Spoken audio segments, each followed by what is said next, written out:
शेतकरी मित्रांनो नमस्कार. MK टेक्नॉलॉजीमध्ये आपलं स्वागत आहे. तुम्ही बघू शकता आज ऑगस्टमधील लागवड आहे आणि आमचा हा 10वा तोडा आहे.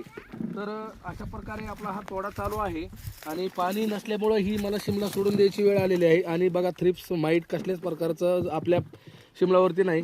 आजी आता ह्या मिरच्या तुम्ही तोडताय आणि याची क्वालिटी पण चांगली आहे. तर ह्यांच्या फिरो मला एक सांगा, ही जी बकेट आहे 20 लिटर पाण्याची किती झाडाला भरते? 3 झाडाला भरते. नसल बरं का भरत आजी? बरं ती का? तर शेतकरी मित्रांनो आता आजीनं सांगितलेलं आहे 3च झाडाला 20 लिटरची बकेट भरली जाते. आणि आपल्याला खरंच कमी पाणी असल्यामुळे नाही तर खूप माल मी साईज मध्ये घेतला असता. तुम्ही बघू शकता असं की या पद्धतीमध्ये ही शिमला आहेत. आणि आता माझ्याकडे हा प्लॉट 4.5 एकर आहे. 4.5 म्हणजे 6 एकर आहे आणि कमीत कमी 30 टन माल जवळपास निघायलाच पाहिजे.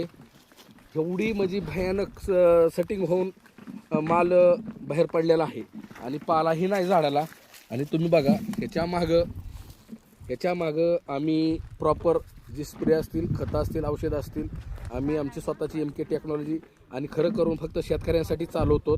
आपल्याला बळीराजाला खोटं बोलायचं नाही. जे काय प्रोडक्ट असतील ते चांगले वापरा, संपर्कात राहा. नक्कीच तुमचा फायदा होईल. महाराष्ट्रभर बघताय तुम्ही, भरपूर ठिकाणी शेड्यूल चालू आहे. त्या पद्धतीत आपल्याला काम करायचं नाही. आणि पूर्ण ही माळ रानावर आहे आणि तुम्ही बघा पूर्ण पाणीच नाही आहे. हे बघू शकता पाणी नाही, हे सगळं वाळून गेलेलं आहे तिथं बघा. तरीही आपण काम करीत असताना शिमला मिरची मध्ये तंतोतंत करणं ही काळाची गरज आहे.